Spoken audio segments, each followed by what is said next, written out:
즐거워지는 시사 채널 명랑민국에서 전해드립니다. 여러분들의 구독과 알림 설정은 영상 제작에 큰 힘이 됩니다.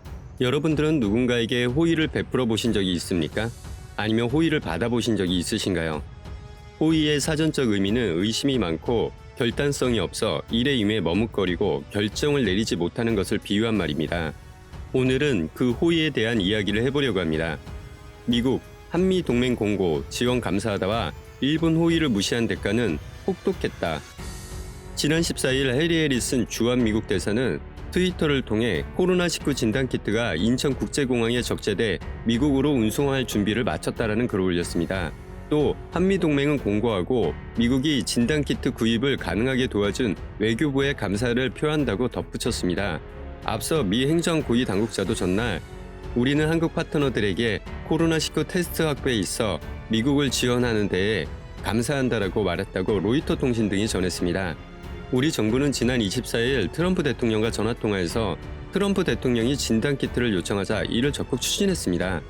이후 한국 세곳이 미국 FDA 사전 승인을 얻으면서 미국 수출이 가능해졌습니다. 3개 업체 중 2개의 진단키트는 이날 비행기에 실렸고 총 60만 건을 검사할 수 있는 물량으로 15일 새벽 미국으로 향한 것으로 확인되었습니다.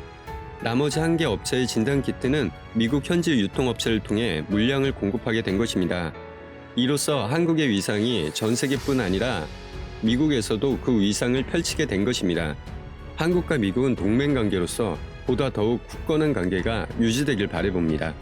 하지만 일본의 사항은 다릅니다. 일본은 손정희 회장의 호의를 무시한 대가는 혹독했습니다. 신종 코로나 바이러스 감염증을 안일하게 대했던 일본은 매일 500명 정도의 확진자가 기하급수적으로 늘어나는 현실에 맞았습니다. 앞서 소프트뱅크 그룹 손정희 회장은 지난 11일 자신의 SNS 계정에 신종 코로나 바이러스의 불안감을 느끼는 분들에게 PCR 검사 기회를 무상으로 제공하고 싶다며 우선 100만 명을 시작하겠다면서 신청 방법 등은 지금부터 준비하라는 글을 남겼습니다. 코로나19 사태가 빨리 종식됐으면 하는 마음에 PCR 검사 확대에 앞장선 손 회장이었지만 일본 내에선 손 회장의 발언을 두고 PCR 검사 확대는 일본의 의료기관에 혼란을 초래할 수 있다고 지적하며 손정희 회장의 호의가 되려 악이 된다며 이를 무시했습니다. 이에 손정희 회장은 2시간 뒤 검사를 하고 싶어도 검사를 받을 수 없는 사람이 많다고 들어서 생각한 것인데 여론이 안 좋으니 그만둘까? 라는 글과 함께 무상 제공의 의사를 철회했습니다.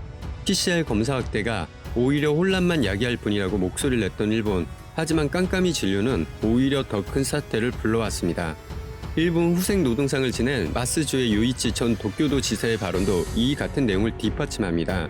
그는 최근 마이니치 신문사의 인터뷰에서 PCR 검사 건수를 늘려야 한다고 처음부터 주장했지만 일본 정부의 움직임은 느리고 심각성을 인지하지 못했다라며 감염자 수는 실제로 한 자리 정도 차이가 날 것이라며 감염자는 실제 발표보다 10배 많을 것이라고 내다봤습니다. 후생 노동성은 12,000건에 불과한 PCR 검사 능력을 하루에 2만 건까지 확충하겠다는 방침을 세웠지만 아직도 원활한 검사가 이루어지지 않고 있습니다. 심지어 지난 14일 도쿄도 의사회에 배포된 검사 기준 문서가 공개되면서 죽을 만큼 괴로운 상태에서만 검사가 진행된다는 것이 확인되었습니다. 일본의 코로나19 사태가 심각한 수준으로 치닫자 호의를 거절당했던 손 회장은 다시 한번 도움의 손길을 내밀었습니다. 소프트뱅크 그룹은 코로나19로 인해 기품 현상을 빚고 있는 마스크를 월 3억 장씩 일본 의료진에게 공급하겠다고 11일 밝혔습니다. 손 회장은 SNS를 통해 일본 정부와의 협력을 통해 의료 현장을 비롯해 더 많은 사람에게 마스크를 공급하고자 한다. 라고 전했습니다. PCR 검사 확대를 불편하게 받아들인 일본은 이제는 코로나19 확산 방지를 위해 실수를 인정하고 사태 안정화를 돕는 방안을 겸허하게 받아들이는 자세가 필요하다고 생각이 듭니다. 누군가에게 받는 호의를 당연시하는 것도 문제지만 호의에 색안경을 쓰고 무시하는 것도 문제가 아닌가 생각이 듭니다. 여러분들은 호의를 무시한 대가를 치르고 있는 일본에 대해 어떻게 생각하시나요? 여러분들의 의견이 궁금합니다. 아래 댓글로 여러분들의 의견을 남겨주시면 감사하겠습니다. 또 구독과 알림 설정은 영상 제작에 큰 힘이 됩니다. 이상 김명랑이었습니다.